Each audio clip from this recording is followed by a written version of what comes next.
I'm Maria Menounos, and you're tuned in to AfterBuzz TV, the ESPN of TV talk. Now, let the buzz begin. Oh, hey everybody, welcome to another exciting episode of the GH Report, breaking down everything that's been happening in Port Charles this past week on ABC. I'm Frank Moran. I'm Carla Renata. Oh, yes, and we are back together, ready to break everything down. But folks, before we do that, make sure you like us on Facebook, give us those 5 stars on iTunes, subscribe to the YouTube channel, and the chat is up and running, which means you're already in there sharing your thoughts about what's been going on. It is. So let's do roll call as usual. Joe Costanzo, Jim Grosset, Rue Wood, Annie Goen, Lisa Wagner, Cherie R, DT Durr, Kelly Public Cover, Rena Sheen, Patrick Say, and I believe that is it, and Loretta Johnson and Lady PV. What's up, y'all? Hey. Of course, we've got Carla hanging out there in the Curvy Critic bunker, looking great. Did you say bunker? Where she makes all the magic. The bunker, the Curvy Critic bunker.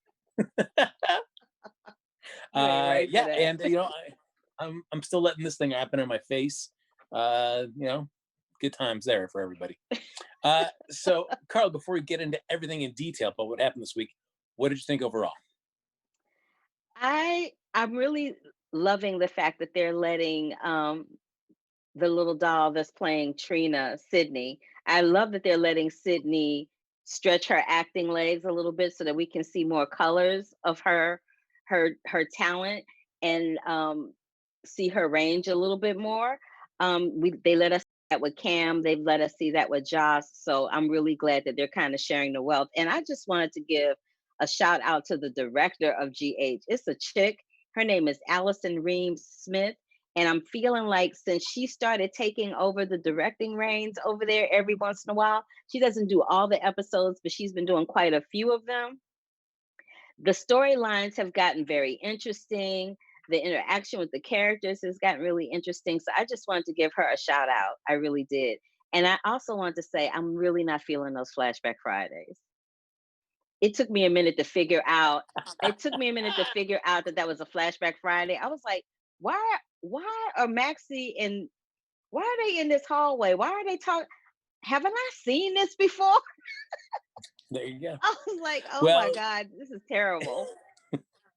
You certainly weren't the only one feeling that way. I know people were tweeting us asking that as well. And for those of you, you finally figured out now, as Laura Wright explained during the intro for that episode, is just to make sure that GH kind of extends the amount of episodes that they have in the can, because everything is shut down because of the coronavirus.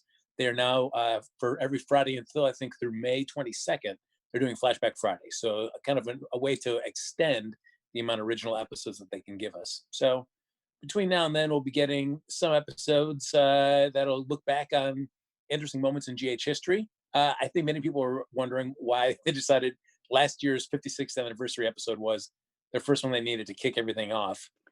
I was like, that was a week of all the episodes that they did in terms of the anniversary. That was probably the weakest one. I'm just saying. And I got some news to share before we go into this week. So, I'm always talking about how it would be nice if people came to talk to us over here at the GH Report, since we're such huge fans of the show over here. And it is, the last man standing of the daytime dramas at ABC. Well, child, I got some good news. We got some people coming over to talk. I don't know when they coming, but we in negotiations as we speak. Maurice Bernard. Maurice Bernard will be here. We'll get Laura Wright before we get Maurice Bernard. Let me just say that. We'll get Carly before we get Maurice Bernard. But I'm just putting it out there that I put in a request for quite a few people, and it's looking like it's gonna go that way. And so we're just trying to figure out scheduling and that thing. I should have more information hopefully by the time we come back next week. Look at that, Carla. Look at you making things happen. Yay! I'm trying. They're saying in the chat room that it keeps freezing both of us. I don't know why, but okay. Well, just stay patient. It's a process. So I mean, this hot No. content. I mean, it's so hot. Sometimes it just overheats the interwebs, and it makes it hard for us to get us this great information. But we're going to persevere. The first thing I want to talk about, Carla, and you were speaking of the directing, which is fine. But let's talk about my personal favorite location. Anytime it The shows up, park. I got to celebrate it. It's the That park. I know park. you were not happy. I thought about you and I laughed a good one. Um, There are so many awkward intros, like Molly coming into Sam and she's like having to watch her feet because she's coming down in those high heels down kind of that incline into the park. I'm like, and she just happened to run into Sam in there, which those scenes were just like, oh, well, that's crazy. I just ran into you in the park. Always drive me crazy. And then the other is when we come back to them later, they decided to sit in the grass like practically on top of this bush. Oh, that was terrible, terrible. I thought about you. I was like, oh Lord, he is not going to be having this at all.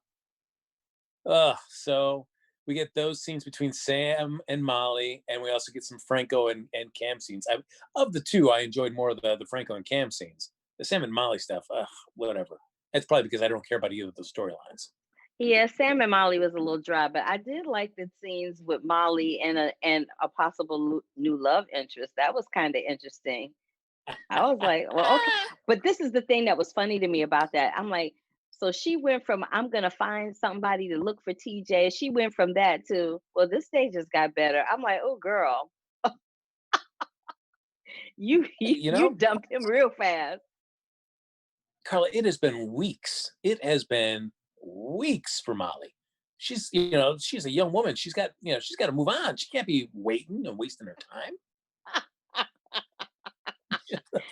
All I'm saying is I was just like, she was 2 seconds ago, she was sitting up in Jordan's apartment demanding to know where TJ was. And now because she hearing a little something something underneath her car, all of a sudden this cute mechanic is gonna make her forget about TJ, the love of her life that she's known her whole entire life. I was like, that was an epic fail that moment. I wasn't having it.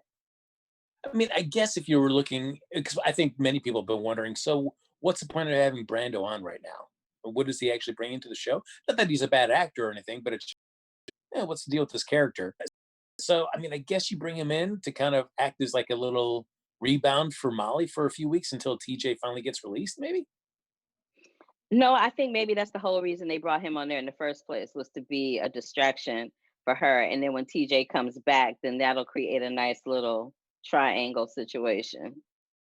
Yeah, but does it really create a triangle? Because me and Carla, honestly, if somebody that you really cared about that you were mad at because you think they blew you off, you find out that they've really been kidnapped by a gangster and was being held for weeks. I mean, you pretty much you'd forget your little side piece and go right back to your main guy, right? No. What? No. It depends. Like it depends on the situation.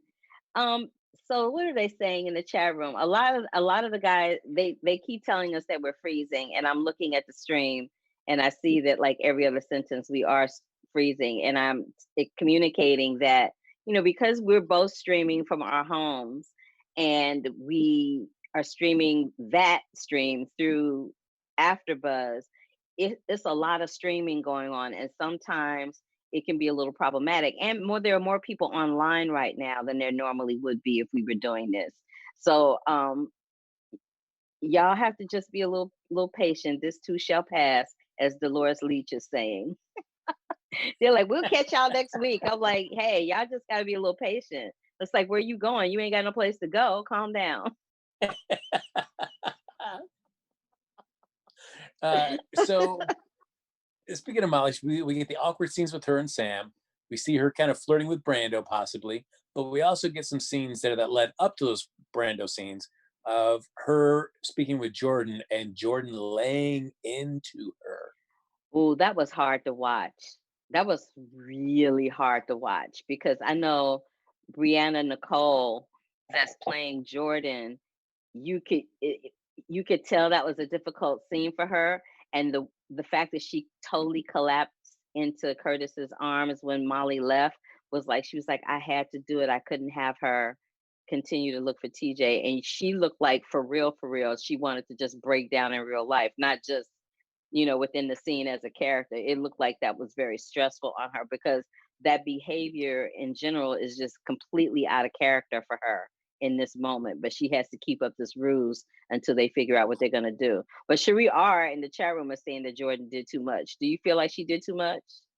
It almost seemed like, I mean, I could understand the motivation behind it because you want to dissuade Molly, but holy cow. I mean, she went in with, she went in at like a 13 when maybe like an 8 would have been sufficient to get Molly off the trail. Like I think Jordan, I mean, when Curtis was like, whoa, whoa, whoa, okay, Jordan, I think she's got it. I think Jordan was a little harsh. She didn't need to be that harsh to get the point across.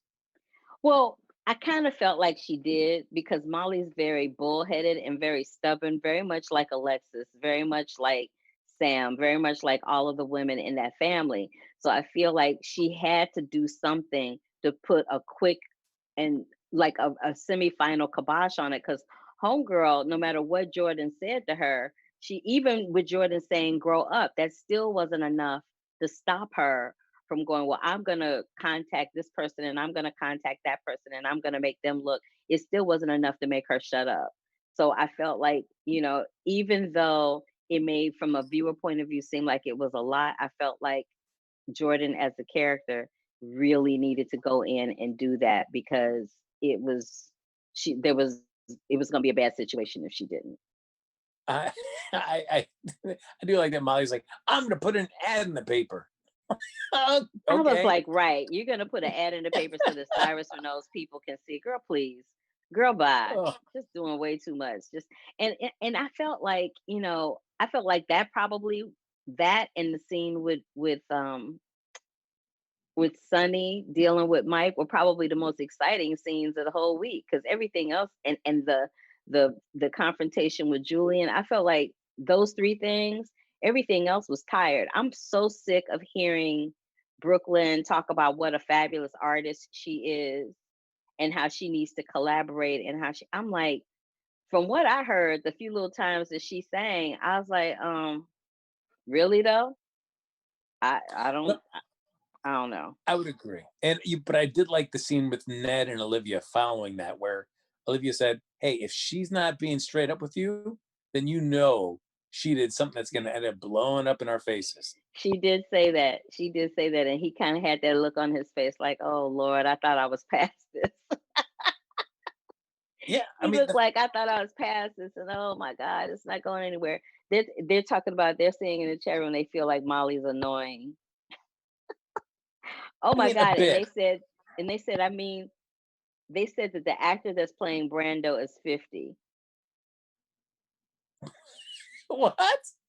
That's Uh, disturbing if that's well, he's true. still, it's a great looking 50. He looks great. So, Yeah, well, I don't know. yeah. Wait, you don't think he's attractive, Carla? He's all right. I mean, they're saying he's hot. He okay. I mean, he No. not as fine as Maurice Bernard, but I'm just saying. I mean, who And is? we're back. I still don't understand why Brooklyn must know that what she has to know what she did was wrong if she's not telling Ned what she did. So, She, but I can't wait for when they find out that Valentine is the one with those shares. oh, it's gonna be great. It's gonna be It's great. gonna be ugly. Yeah. Wrapping up the Brooklyn Ugly. stuff, we do see a brief thing where Brooklyn and Lulu kind of bury the hatchet, at least for the time being. And Brooklyn says, "Hey, if you want to help pay it back to me, let me use Dustin to help me write some music." And Lulu says, "Sure, go for it, but just watch your back, Dustin." Yeah, she did tell him to watch his back, which I found that really interesting. So it's like, why are you gonna be like, yeah, go for it, and then be like, watch your back? That's basically saying, no, I'm not happy with you doing this because you're saying it's like a double standard in the same sentence. Like you're saying, yeah, go for it, but watch your back. Like, watch your back from what? Like, either you gonna give your blessing for him to hang with homegirl, or you not. What are you afraid of? it's just feeling like Brooklyn is like a walking tornado. Like everywhere she goes, chaos seems to ensue in her wake. And I'm just like, I need to see something else happen with her because she's starting to get on my nerves. Well, I'm also curious about what the plan is for Dustin. I mean, he's been floating around for a little bit, and there's been little teases about some of his backstory. But we see one, we've got the storyline with Jocelyn coming up, where he's going to be tutoring her, and then we've got this storyline now coming up where he's going to be helping Brooklyn write music. I don't know. Are they going to give Dustin some kind of storyline, or is he just kind of float around in the background for a while? I'm curious what they're going to do with him. I think they're trying to figure out what to do with him. I think they're creating like semi quasi storylines for him until they figure out what to do with him. I think his character is an asset to GH. I just feel like they don't quite know what to do with him. I think they thought that pairing him up with Lulu was going to be a little bit more explosive than it turned out to be, and it's kind of turned out to be a little bit of a dish rag. So they're trying to figure out, but the energy between him and Brooklyn seems to be a little bit more palpable. Like you could see more explosive storylines happening with the two of them than him with Lulu. So I don't know. I think they're struggling with what to do with those three characters at the moment. Don't you think? Well, I'm interested because I'm curious with the scenes with Dustin and Lulu. I mean, I don't know if I've seen enough of them together to feel like the chemistry is kind of fizzled on me. Do you feel like you've seen enough to kind of make you realize, like, yeah, these two are a bust as a couple? Who, Lulu and Dustin? Yeah, no, they're done. I mean, they had that whole little situation happening where they got caught. They had the little kind of high schoolish thing that was cute for a minute, but now I'm kind of like, do I really care about them? I kind of don't. And whenever we see them, they're always hooking up to eat somewhere, and it's always around some drama that literally has nothing to do with him. So it's like, I don't know. I don't know. No, that's true. I mean, I because that makes me feel, is it a failure of the two characters or just a failure of the storyline? Because if the producers and the writers are only showing us these awkward interactions, like there are other story there. If you want us to get invested with them as a couple, I feel like there are Hmm. other scenes you could give us of the two of them to get us invested. Like, you know, Yeah, I agree. I agree. But but to shift just to a different subject really fast, I really like the fact that I'm glad that they are keeping Alexis away from being that victim situation, because for a minute it was feeling like she was being very victimish, and that was kind of annoying. But now she's become a little more assertive. She's standing up to Neil, she's standing up to Julian, she stood up to Sam. They're starting to make her a little bit more assertive, but at the same time that they're making her assertive, they got her like going back to the bottle. So I'm wondering if, and we all know how much drama that was for her to keep her license in spite of all of that. So I'm wondering just how far they're going to go with that, because they can give her back her license once, but they're not going to let homegirl get drunk and have some shenanigans and have her lose her license and her get it back again. So I'm really interested to see what's going to happen with her with that. What's going to happen with her and Neil, because their storyline was kind of cute, and then they kind of cooled that off too. yeah, So I'm it's interested, I'm just really interested to see what's gonna go down with them. well. So we see this week where we see Britt and Julian hooking up, and Julian mentions Neil. Britt puts two and two together and realizes where she remembers Neil from. Tells Mhm. Julian about seeing them hook up in New York, and Julian flies off the handle and goes right to GH and starts laying into Neil while Julian's there, while GH staff is there, and you just see Alexis uh, devastated by all of this, and then the confrontation between her and Julian. Man, I mean, give it up to Nancy Lee Grand. I mean, the hurt that she played in that scene was really nice. It was intense. It really was. That was she's been on soaps for a minute. She's been on soaps for I think at least 20 years. And she always just kind of brings it. She really does. Yeah. I would love to see what the script looks like in comparison to what she pulls off the page, because I bet it's completely different. she's such a strong, solid actress that, they don't pair. I mean, remember back in the day, they had her paired up with Maurice Bernard, and it's like they don't pair anybody up with Maurice Bernard that they know can't handle it Yeah. because they don't play. So they paired her up and had her have a child with him, and that created a whole nother dynamic. And I just feel like anybody that has to be I feel like she's like the female version. Her and Laura Wright are like the female versions of Maurice Bernard on that soap. If you pair somebody up with any of those three people, they got to bring it. And Maura West too. They have to bring it with those people because otherwise they will just chew up the scenery with them and chew them up and spit them out as an actor because those four people are so strong as actors on the soap. They're so strong that you'd be hard pressed to be in a scene with them and not bring it. But I'm interested to see. And then I felt bad for Neil because Neil was like, "Wow, am I the reason that you started drinking?" And she was like, "No, I had a fight with." She dismissed it. It was the way she dismissed it. It was kind of funny. She's like, "No, I had a fight with Sam." Like almost like, "Yeah, don't think of yourself that highly. You're not that fierce." Well, what did you think of? I mean, Julian's response about hearing this, it just seems so over the top to me. It was Like, very irrational. It was very irrational. It's like, is this him acting out as a reflex reaction because of Kim being gone and because he felt some kind of way that Alexis called him for help? But Alexis called him for help because nobody else would pick up the damn phone. mhm, You know what I'm saying? But yeah, he didn't know that. He didn't know that she had called like 20 people before she got to him. So in his mind, being the narcissist that he is, he was like, "Oh, she called me. She must still have feelings for me."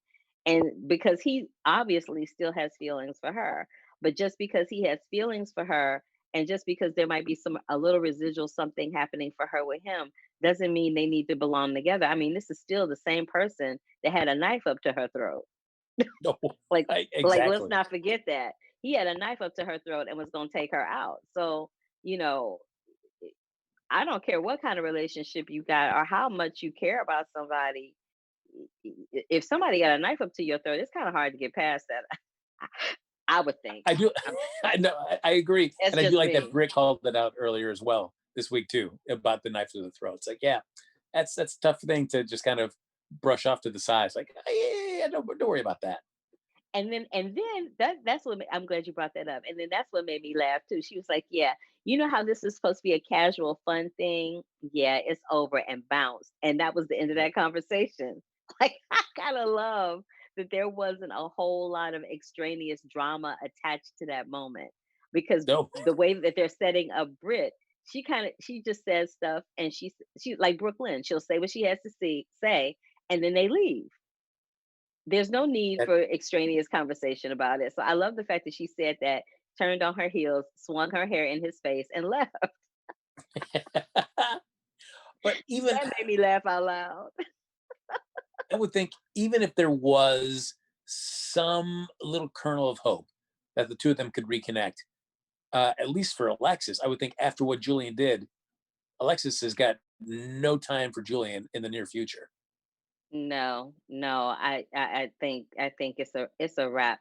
I think that his time there is running its course because now that the whole Brad storyline has wrapped up with Brad being in prison and Lucas is gone, is I think now that all of that has just kind of wrapped up, I think they're kind of trying to figure out because he's a really strong character and he's a really strong actor, and I think they're struggling with trying to figure out how to keep him in the mix. You know what I mean? And they're just not. It's not working out very well from my perspective. No, that's true because I mean, not that he needs to bounce into another relationship right away, but even if they wanted to do that, I don't know who they'd put him on who's on the canvas they would put him with. Exactly. So, I know they're not going to introduce anybody else. They can't because of the situation that we're currently in. Even if they did introduce somebody else, there's no time to even work it out because no one can shoot anything. And which brings me to this point. I'm really getting concerned because, like I said, General Hospital is the last staple daytime drama on ABC. I'm really interested to see how moving forward they're going to be able to stretch this out because Well, you know what I mean? very true. I mean, if this does continue on, I mean, I feel like you're going to start seeing more repeats during the week, I would think. 'Cause I think they'd rather have 2 new episodes a week and 3 repeats than go like 4 episodes a week, burn out of all of them, and then have just repeats all the time. But I think they'd I have to be better about the encores. Yeah, I think they need to pick some, I think maybe if they had an editor that could do like highlights of all, because they've had at least, I don't know, maybe 50 to 100 characters on that soap. So if they did some highlights, even if they went back to the old Quartermains, Edward and Lila, and some of those really great, and some of those Luke and Laura storylines where they were traveling, maybe some lucky stuff. Like, I don't know. I'm just spitballing and throwing stuff out there. But they've got to make it interesting because if they don't, the fans are going to tap out and it's going to be really hard to get them back. They're I going to would, go over I to Days, they're going to go over to Bold and Beautiful. You know what I mean? And I would hate to well, see that happen because it is literally the last man standing. I agree. I mean, I feel like the only soap that's in really good shape is Days of Our Lives because they were 8 months ahead. GH, Bold and Beautiful, and YNR are much closer to GH in terms of their lead time. So they're going to run into those same things too. I would think if you're going to do these, I would rather them program these weeks out. Give us 3 or 4 days where it's all built around a storyline. So you could show 4 encores in a row, like at a climax of like a really iconic GH storyline. Would And love to see maybe that. maybe and maybe not even repeats. Maybe if they did like, some very what's the word? Some very specific Q&As with fans. You know what I mean? Like each That's true. character, not paired up, but with each character, did like a moderated Q&A with a character from the show virtually online. They've got this is the thing about right now. People have to get creatively out of the box because if you don't, people will tap out. People are like, yeah, I can't. Like if you're not engaging them, they just tap out. And they're like, why am I going to sit and watch this when I could go back over to Netflix, Vudu, Amazon Prime, Disney Plus? You know what I mean? So I Yeah. feel like if they did some Q&As with some of the cast members, even some of the ones who have been murdered and written off. Like let's talk to some people that are no longer there, like Mary Pat. You know what I mean? Let's talk to some of those characters because now they can talk about how their demise came about. It's not a secret. They're not on the soap anymore.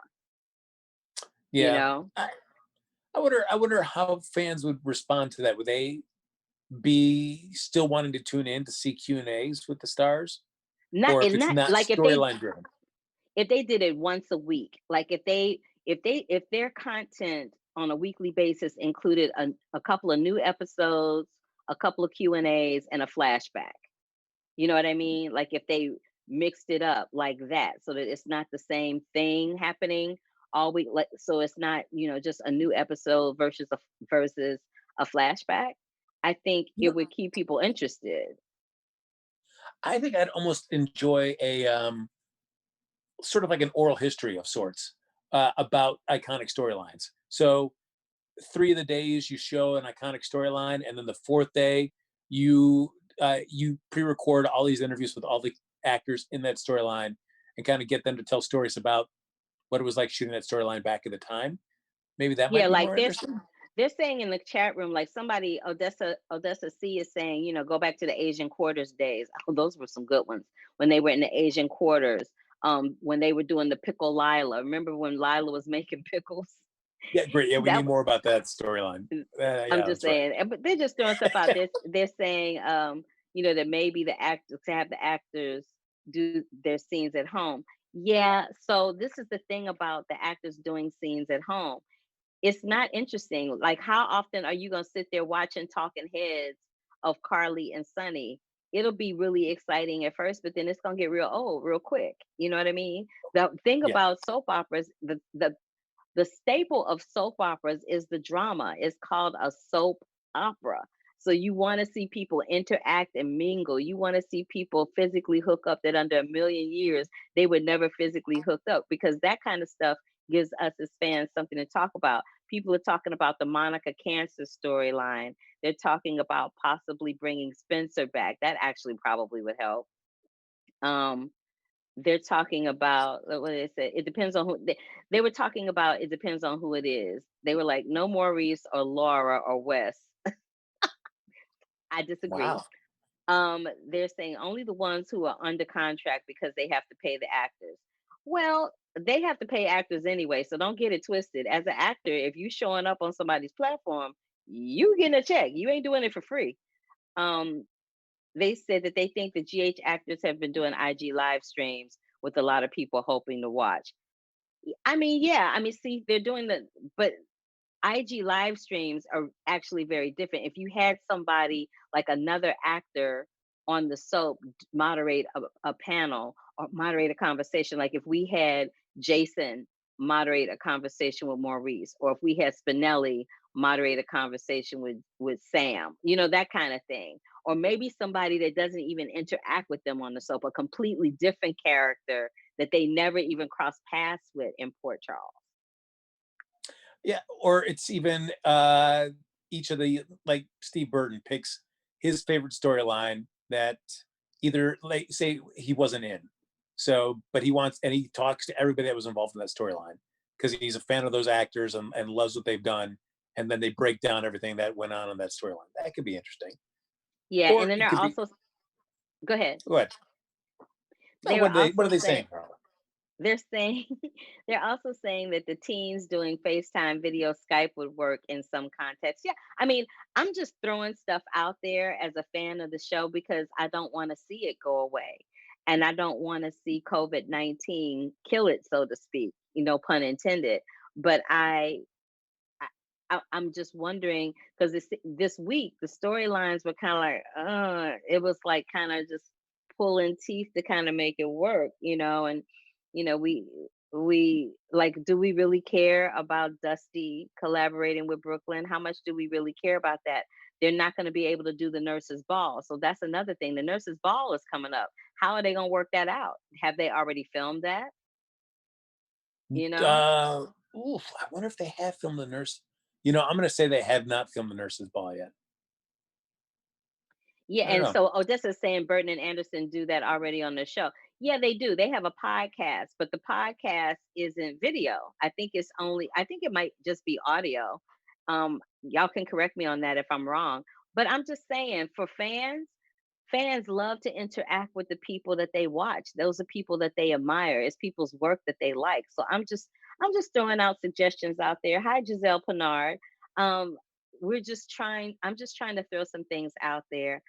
We talked about, so we'll get back to the regular conversation, but I just want to have that sidebar for a second because I thought, you know, this might be something interesting. One of the other things that I noticed was Trina keeps running back to Ava, and I see this as being a problem. I think that Really? I don't know. Portia's gonna get tired of that real quick. She's gonna get tired of that, and it's gonna be a problem. But you know, But I do but love. I mean, oh, 'cause I just feel like I don't know if it's going to be a problem because Ava says how afraid she is of Trina's mom. So I feel like Ava's got a healthy respect of not going too far. But I did like their scenes this week. That Trina went to Ava just to kind of work out everything she was feeling about Taggert being set up for this Cyrus's false conviction. Yeah, and I love that she told Trina that she needed to call her mother, and just you ain't gotta let your mama know you here. Just let your mama know you all right. Yeah. Because she's scared. She already done said on more than one occasion she's scared of Trina's mama. So there's that. Um, I'm just saying. I feel like, and then they just dropped the storyline of Liesel altogether. We ain't seen Liesel in a minute. No, yeah. I mean, it is interesting how that one's just kind of staying on the sidelines for right now. So, Like they I mean, just I feel like left her that. in jail. Ain't nobody went to visit. Like I know. everybody going to visit Cyrus. Ain't nobody going to visit Liesel. Like what's happening? Well, I mean, I feel like Violet's birthday's coming up quickly, so that's probably going to be the next time that things really start happening in that storyline. So maybe that'll maybe that'll speed things along. But when it's set up that, hey, oh, Liesel and Robert are going to work together to get Peter, and then we haven't really seen anything come of it yet. So Exactly.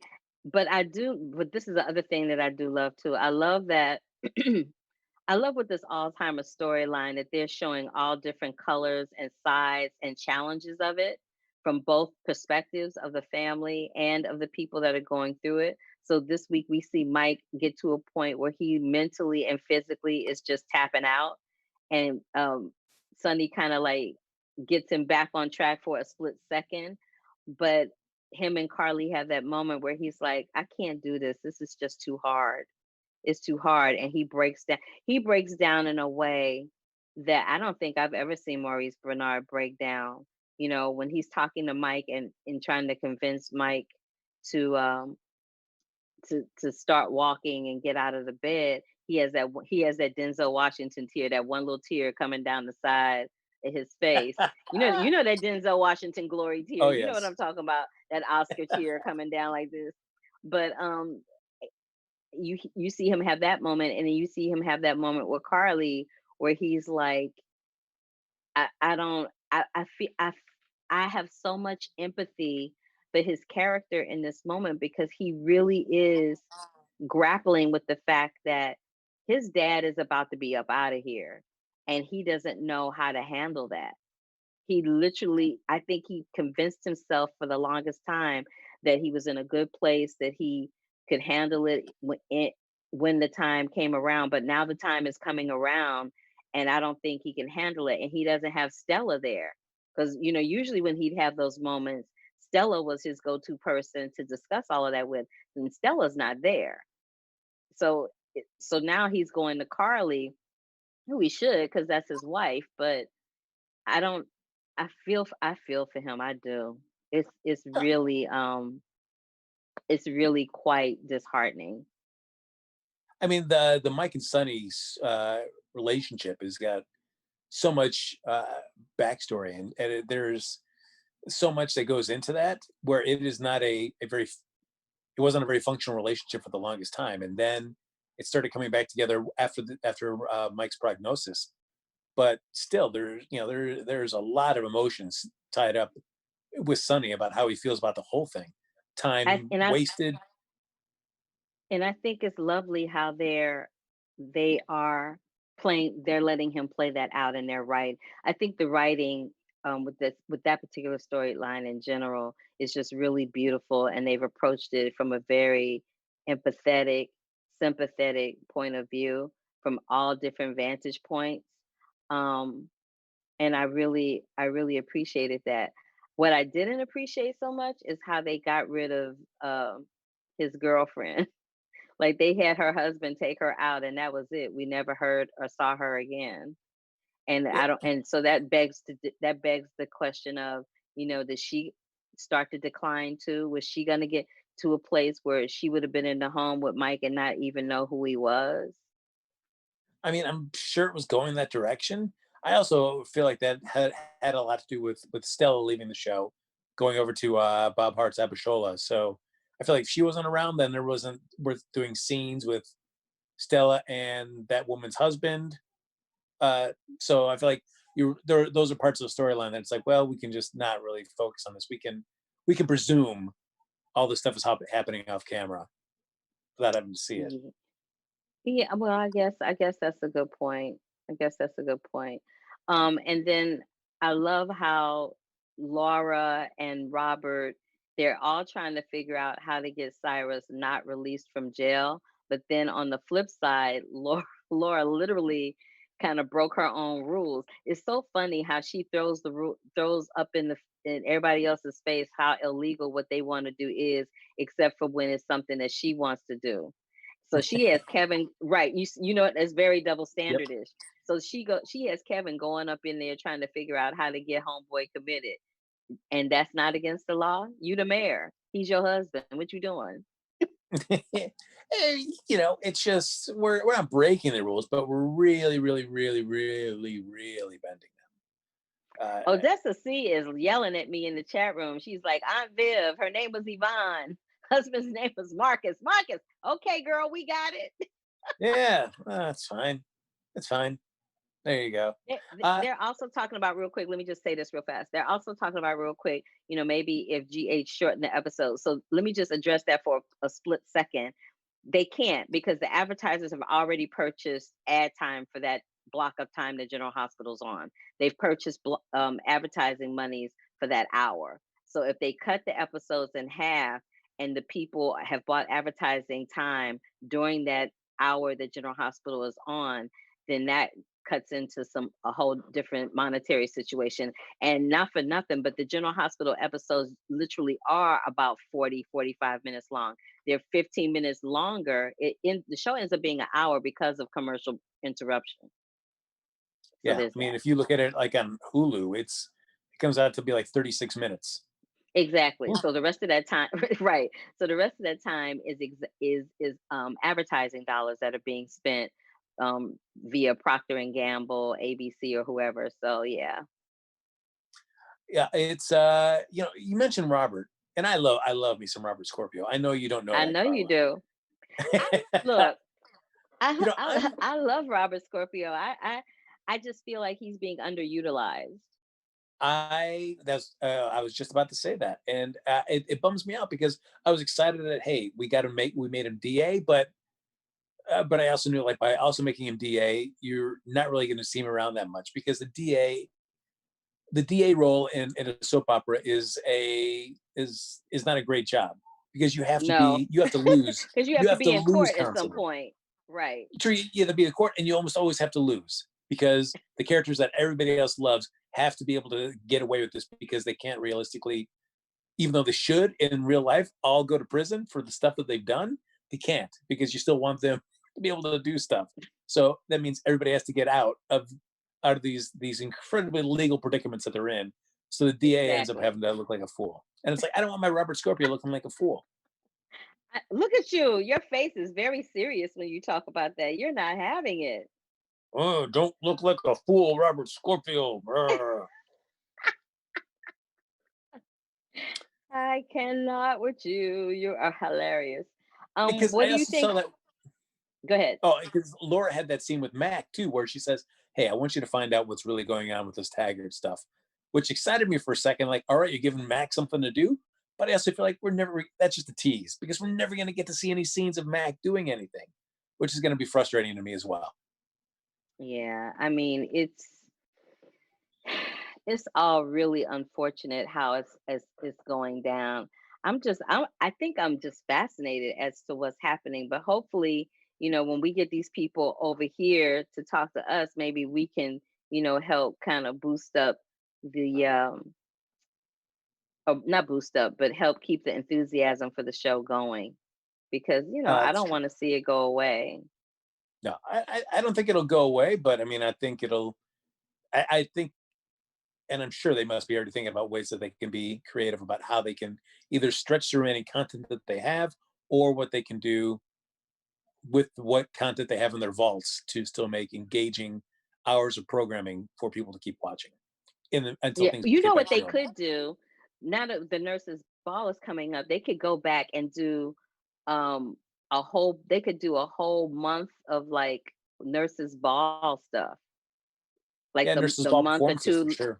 you know what I mean? Like the whole all the performances, some of the storylines, they could have somebody introduce that episode and talk about their favorite, like have what's her face that plays Lucy Coe, have her do a whole thing around the nurses ball. Like that could be Hmm. actually a lot of fun. And that would Yeah, eat up like a good 2 months of time. especially some of those older nurses balls that we haven't Because had a they're chance to see in a hilarious. long time. All of them are hilarious. They are hilarious. It's so funny.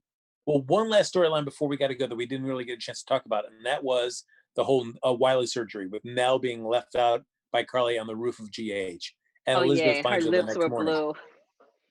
That the thing With that them blue frustrated me lips. about that is what she didn't have her phone with her. She couldn't call anybody, so I didn't buy that They took her scene at phone. all. I Carly didn't didn't have take a her problem with phone. it. You don't know that. How would she You take don't her know what the phone? hell Carly did. I love how they showed in the flashback Bobby shredding the information. I'm glad we needed that flashback because otherwise I couldn't have figured out how that could have happened. And What a twist I that love her and was. Monica giving each other like the fist bump and then going their separate ways. That was kind of fun. That was fun. Uh, We never get to see them be fun. So that was kind of fun. That was fun. True. Yeah, but it's like I didn't. That was fine. I would have been fine with that. Just didn't need the unnecessary flashback to figure out. Like, yes, we Bobby, by saying you don't know what happened to it, we understand that somehow you threw it away. We didn't actually need to see it. That was such a It's waste. all good. Look, they trying to pull whatever they can. I was not mad at them for that. I was not mad. I'm like, okay, we get to see a little comical moment. It's all good. Well, I'm waiting because like Michael said this several times, and it's just like, all right, Michael, then say what you want to do, because I constantly will say it. I have to do whatever it takes to get Wiley. I have to do whatever it takes to get full custody of And then Wiley. and Get it, then they Michael. do that, and then they put the camera on Willow and her going, Yeah. Okay. Get oh, it. y'all are killing me right now. It's pure comedy. I can't take it. Just say it. Say it already. Carla, listen, we've reached the end of another episode of the GH Report. I know, right? Holy cow, folks. So much conversation, so little time. I know that's true. But it's been so much fun. We're going to do it again next week. Again, there's only going to be 4 days of new programming. Next Friday will be some sort of encore. Hopefully, it'll be a much more interesting encore than what we got this past Friday. Yeah, hopefully I'll be able to grab somebody within the next couple of weeks. I'll have more information on that next week about who's going to come over, but it's looking like they're a little more receptive now since they have a lot of free time on their hands. Look at this, Carla with the teases. What we call a cliffhanger in the world No, of I mean, soaps. look, as you know, I reached out before and they kind of was like, talk to the hand, but now it's a whole different situation. It's all good. Well, that's fantastic. Folks, tune in next Sunday to find out who Carla might be getting on the show for us. But in the meantime, like us on Facebook, give us those 5 stars on iTunes, subscribe to the YouTube channel. Thank you everybody for hopping in the chat and for dealing with any of the freezing problems that you did and you stuck through it like a champ. We appreciate that. As Carla said, we're doing our best to get you the content that you deserve. Yes, absolutely. I concur everything that you said. Thank you so much for hanging in there, all 56 of you, with the freezing situation. What somebody said, no April Fool's storyline. No, child, because ain't nobody shooting nothing for April Fools. April Fool's on you. But anyway, have a wonderful Palm Sunday. Have a great Easter Sunday if you all celebrate that next week. And where can we find you, Frank Moran? Find me on Twitter and Instagram at HappyGoJackie. How about you, Carla Renata? You can find me across all social media platforms at The Curvy Critic. You can also check out my YouTube channel, The Curvy Critic, aka Carla Renata. And you can check out The Curvy Critic with Carla Renata at Black Hollywood Live right before the GH Report over at Black Hollywood Live. And look at those repeats of Superstore over on NBC at 8 o'clock on Thursday nights. You might see your girl pop up as Janet every once in a while. Look at that. Folks, thanks so much for joining us here. We'll see you back here next Sunday night with an all-new episode of the GH Report right here on AfterBuzz TV. See you. Our founder, Kevin Undergaro, and me, Maria Menounos, would like to thank you for tuning in to AfterBuzz TV. Remember, we're not just the first, we're the biggest in the world, and we're the only destination for all your favorite TV shows. Whatever you crave, we've got it. So go to AfterBuzzTV.com and check out our lineup. Buzz you later. The views expressed herein are those of the hosts only and do not necessarily reflect the views of AfterBuzz TV or its owners or principals.